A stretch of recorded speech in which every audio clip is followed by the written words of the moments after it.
Hi, my name is Natalie Presedo. I'm in Miss Baumgartner's 7th hour class, and today I will be presenting the Cartonnage Mummy Mask. It is from ancient Egypt. It was created during the Ptolemaic period, which lasted from 305 to 30 BCE, and it's composed of papyrus, plaster, and pigment. I would like to begin by saying that any information I have was obtained from the British Museum or from the Louisiana Art and Science Museum. I'm going to begin with some basic F2C2 of this piece, which is going to be starting with the content. The primary content is obvious. It is a young woman. She has long, dark black hair. She has an elaborate headdress, an elaborate jewelry set, and very thick eyeliner all around her eye, and that's called kohl, which I'll get to a little bit later. The secondary content, however, is not as well known. Actually, it's not known at all. Between the mummy mask being placed on the mummy and the Ptolemaic period, and the mummy mask being brought to the Louisiana Art and Science Museum, the mummy's true identity was lost. So secondary content is not known. So even though the secondary content is unknown, we can make a lot of assumptions about who this woman was in general based on a few things on this mask. So without delving into too much formal analysis, just to say on the contextual basis, the mummy mask and the mummification process were both very extensive and expensive processes. So for a woman to have this mummy mask and to be mummified meant that she had a lot of wealth and a lot of power during ancient Egypt. And it doesn't necessarily mean that she was royalty, but it meant that she probably was of some sort of nobility, as this was not a cheap practice. Another thing to note is that in determining the time that the mask was created, this can be done both by both by the materials used and by the techniques employed. So most people, whenever they would have a mummy mask, they usually didn't commission it themselves while they were still alive. It was usually a post-mortem creation. So a lot of the decisions that an artist would make based on the mask would be driven mostly by what was tradition at the time. So any materials used would have been based on what was tradition to be used at the time. Any techniques used would have been based on what everyone else was doing at the time. So all of the features that were used also would have been based on what was being used at the time, not necessarily reflecting what the woman was or what she wanted the mask to be. Another thing to notice is the piece's multidimensional function. The piece served as a political piece, an economic piece, a religious piece, and a functional piece. And I'm going to start with that functional piece because it has a little less to do with form than the other three functions.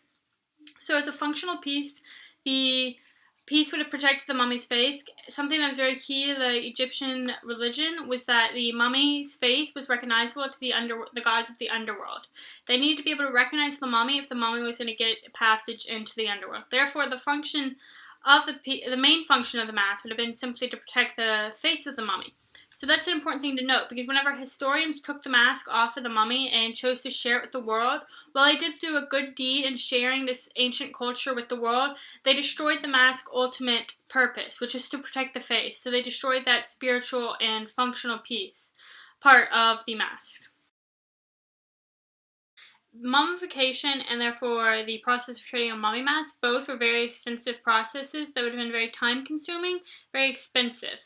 So for this piece to exist implies that this woman, whoever she was most likely of high status within the socioeconomics grade of ancient Egypt, as well as probably very, very wealthy when she was alive. The next thing to note about this mask, which is so prominent, is the kohl.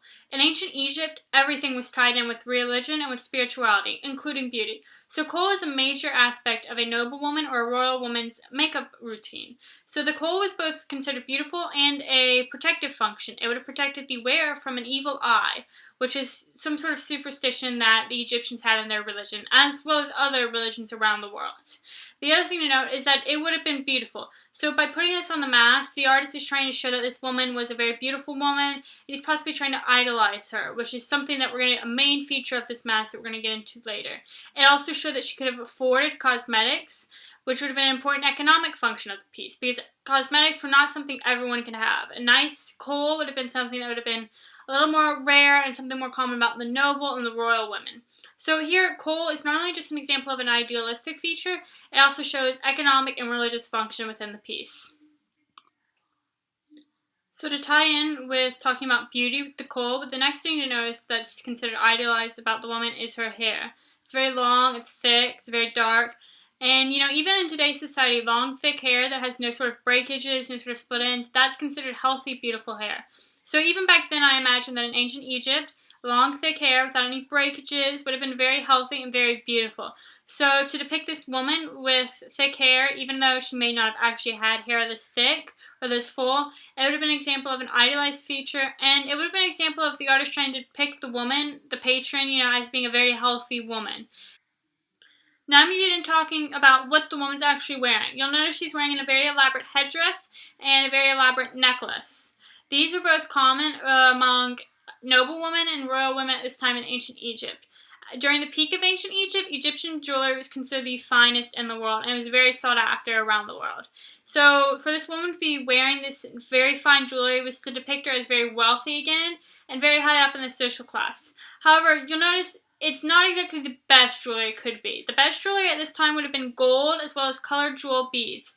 Now, what she has on right now doesn't appear to be either of those things, nor has anyone really commented on any source, neither British Museum nor Louisiana Art and Science Museum, that she's depicted wearing any sort of fine jewelry. Rather, it's probably just colored stones, some sort of red and blue beads, which would have been still very expensive. However, it's probably not there for the mummy mask of a very royal woman, as a royal mummy probably would have been wearing much more expensive jewelry.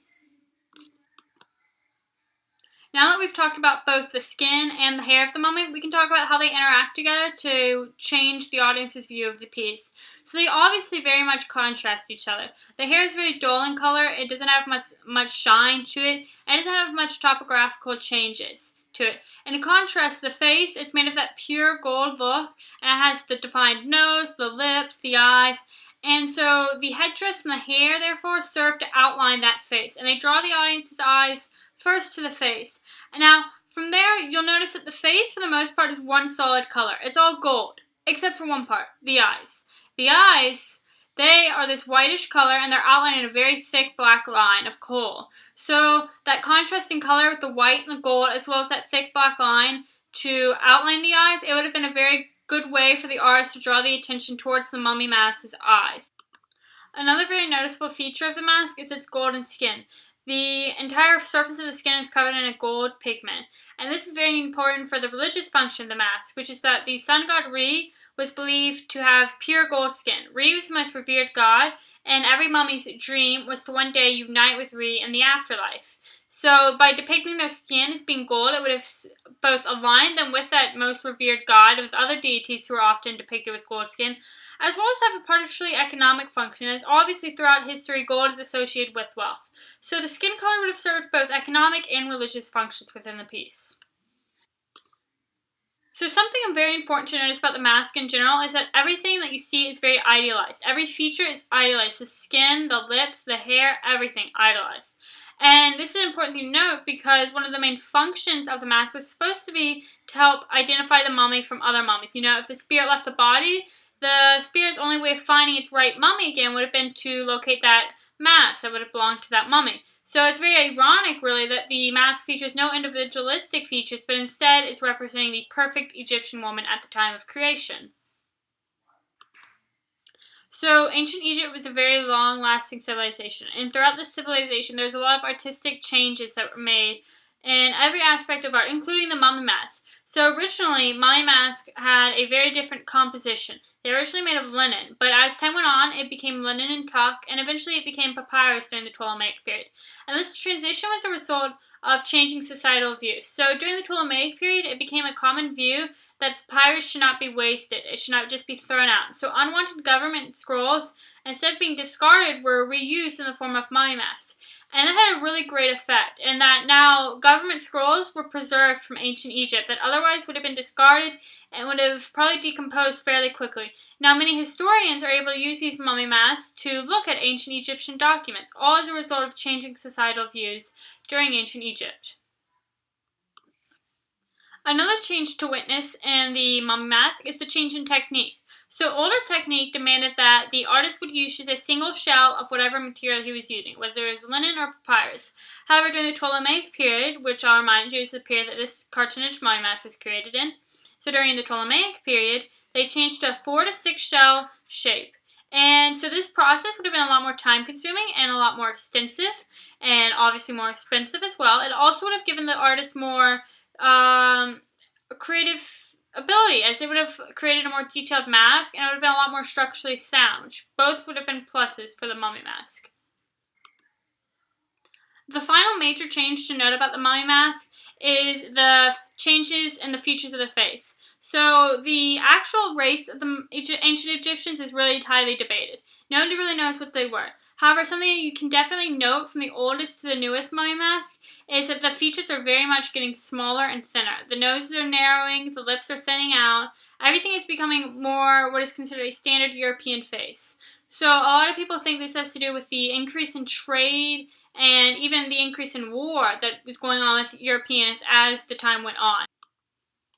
In conclusion, that has been my Cartonnage Mummy Mask. If you have any questions, feel free to leave them in the comments below.